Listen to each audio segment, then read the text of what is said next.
मेनू दिखाओ उपन्यास ऑनलाइन पूरा पढ़ें उपन्यास बिन उपन्यास मिस ब्यूटीफुल सीईओ और उनका सिस्टम अध्याय 24 झगड़ा मिस ब्यूटीफुल सीईओ और उनका सिस्टम झगड़ा एड्स बाय पब फ्यूचर जैसे ही तांग जियाई जमीन पर उतरी उसका पिछला पैर उछलकर आगे बढ़ गया।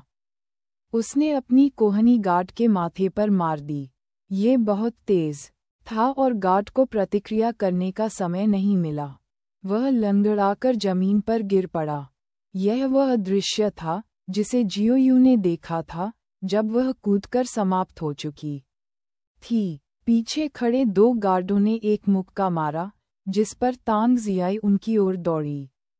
वह नीचे झुकी और दूसरे ने गले पर हाथ मारा। उसके बाद जांघ पर एक और वार किया। तांग जियाई ने देखा कि वह आदमी फर्श पर गिर गया, दर्द वाले हिस्से को पकड़कर झींगा की तरह लुढ़क गया। जब बचा हुआ आदमी जो मुक्का मारने में चूक गया था, उसने फिर से वही हरकत करनी चाहिए तो दर्द के कारण उसके घुटने मुड़ गए। जियाओयू पीछे खड़ी थी और उसने अपना पैर उठाया हुआ था जिससे उसका घुटना टूट गया और उसने उसके चेहरे पर पैर पटक दिया जिससे वह बेहोश हो गया। 3 मीटर नीचे मैदान पर कोई भी खड़ा नहीं बचा।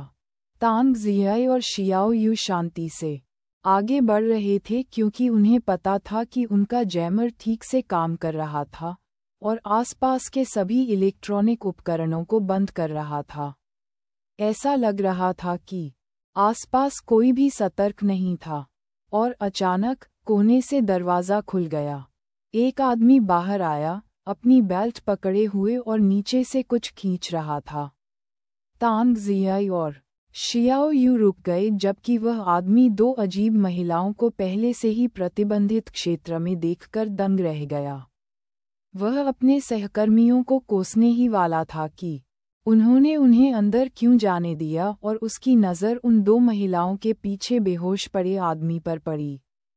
समय थम सा गया क्योंकि वह आदमी एक पल के लिए स्तब्ध रह गया और बाकी लोगों को चेतावनी देने के लिए इमारत की ओर भागा, पूरी ताकत से चिल्लाया। इससे पहले कि तांग जियाई उसका पीछा करने वाली होती, कुछ उसके बगल से उड़कर आया। वह आदमी फर्श पर लुढ़क गया और फिर आगे नहीं बढ़ा। उसने अपराधी को देखा जो थोड़ी देर के लिए लुढ़का और रुक गया। यह एक पत्थर था, मुट्ठी के आकार का। तांग जियाई ने अपना सिर एक तरफ घुमाया और जियाओयू ने मुस्कुराहट का जवाब दिया। शायद उसकी जीभ बाहर निकली हुई थी, मुखौटे के नीचे छिपे होने के बावजूद। तांग जियाई का चेहरा अजीब हो गया जब उसने ऐसी तस्वीर देखी। एड्स बाय पब फ्यूचर उसके होंठ फड़कने लगे और उसकी आंखें इधर उधर घूमने लगीं। क्या ये अभी प्राचीन मार्शल आर्ट में एक छिपे हुए हथियार की तकनीक थी? जियाओयू ने सिर हिलाया। किसी भी पदार्थ को छिपे हुए हथियार के रूप में माना जा सकता है। चूंकि एक पत्थर मेरे पैरों के ठीक नीचे था, इसलिए मैंने उसे उठाया और फेंक दिया। मेरा निशाना अभी भी अच्छा है।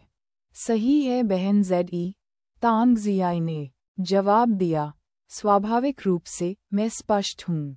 हालांकि मैं चाकू और डार्ट को सटीकता से फेंक सकता हूँ, लेकिन इस दूरी के लिए मैं आपकी तरह सक्षम नहीं हूँ। वह और क्या कह सकती थी?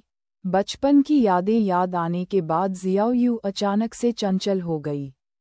वह उसका मूड खराब नहीं करना चाहती थी, इसलिए उसने सिर हिलाया और आगे बोलने का इशारा किया। ट्रांस में जियाओयू ने अगोचर रूप से सिर हिलाया और दोनों ने एक साथ डबल दरवाजे खोले।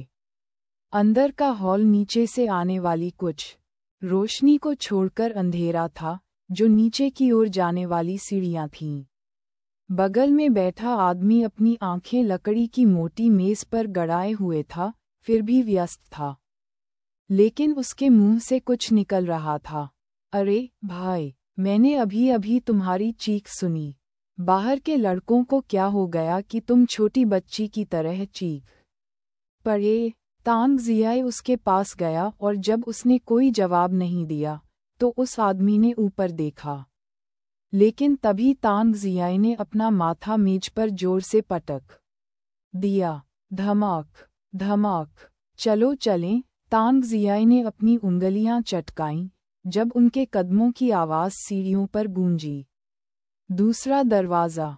अब तक यहाँ जितने भी कर्मचारी थे जो सिक्योरिटी के लिए जिम्मेदार थे, उनके पास अपने काम के लिए ज़रूरी कोई असाधारण कौशल नहीं था। ये तथ्य सुकून देने वाला था क्योंकि काम आसान हो गया था। पब फ्यूचर द्वारा विज्ञापन तांग जियाई और शियाओ यू के हाथों में आश्चर्य के तत्व रह गए। दोनों ने दरवाजे के हैंडल घुमाए और देखा कि दो लोग गोल मेज पर बैठकर ताश खेल रहे थे और धूम्रपान कर रहे थे। तांग जियाई की नज़र में उनकी सतर्कता बहुत कम थी और जियाओ यू भी उनके कार्यों पर नाराज थी। समान व्यवहार करने वाले लोगों के सामने दोनों महिलाएं, एक योद्धा मानसिकता, जहां उन्हें बहुत कम प्रतिरोध का सामना करना पड़ा, उन्हें चोट पहुंचाने में हिचकिचाहट हुई, जैसा कि लिंग किंग्यू ने बताया था। हड्डियां तोड़ना और उन्हें इन अंडरगारमेंट्स में भाग लेने से रोकना, यही यहाँ का लक्ष्य था। हालांकि यह कठिन था, लेकिन जियाओ यू और तांग जियाई दोनों का मानना था कि वे इसे पूरा कर सकते हैं। बाद में, जब दोनों को एहसास हुआ कि ये समूह कई आम लोगों को भी नुकसान पहुंचा रहे हैं, तो उन्होंने राहत की सांस ली। हटट नॉवल बनाटैट। उनकी गति ने दोनों पुरुषों का ध्यान आकर्षित किया, लेकिन उनका आश्चर्य केवल थोड़ी देर तक ही रहा जब लड़ाई शुरू हो गई। पीछे का दरवाज़ा टूट गया क्योंकि उनमें से एक उड़कर अगले कमरे में घुस गया। तांग जियाई और शियाओ यू को अब टायर अंडगारा समूह का ध्यान मिला। बड़ी संख्या में कर्मचारी उन्हें घूर रहे थे, स्तब्ध थे, फिर भी हमलों पर कोई प्रतिक्रिया नहीं की थी। यह एक बार जैसा विशाल हॉल था जहां पे के लिए सीटें और टेबल थे। वहां कोई भी अतिथि नहीं था, उनमें से एक भी साइट पर नहीं था और तांग जियाई का समूह उनके ध्यान से बचने के लिए खुश था। कुछ लोग उनकी ओर दौड़े और दोनों वाल्किरी भी निडर थे। ये झगड़ा क्रूर होते हुए भी सुंदर था।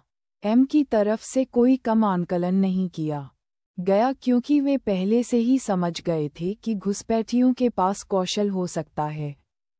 अगर विरोधी महिलाएं थीं तो उन्होंने अपना सब कुछ झोंक दिया। शायद कुछ लोग जीतने के बाद भी कुछ ऐसा करने की कल्पना कर रहे थे जो कि असंभव था, क्योंकि उनकी राय में दोनों महिलाएं संख्या में पूरी तरह से कम थीं। उन्हें इस तथ्य का एहसास नहीं था कि तांग जियाई और शियाओ यू में भेड़िए से लड़ने के लिए पर्याप्त आत्मविश्वास था। जबकि वेट्रेस के चेहरों पर सहानुभूति थी, उनमें से ज्यादातर अनिच्छा से भर्ती की गई थीं। बहुत कम स्वेच्छा से शामिल हुईं। उन्हें उम्मीद थी कि दोनों योद्धाएं मौका मिलते ही जल्दी से भाग जाएंगी। दोनों पक्षों के बीच झड़प के कारण अराजकता फैल गई, लेकिन परिणाम वैसा नहीं निकला जैसा कि अधिकांश लोगों ने कल्पना की थी।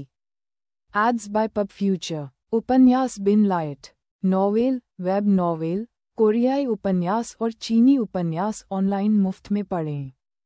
आप सैकड़ों अंग्रेजी अनुवादित लाइट नॉवेल, वेब नॉवेल, कोरियाई उपन्यास और चीनी उपन्यास पा सकते हैं जिन्हें दैनिक रूप से अपडेट किया जाता है।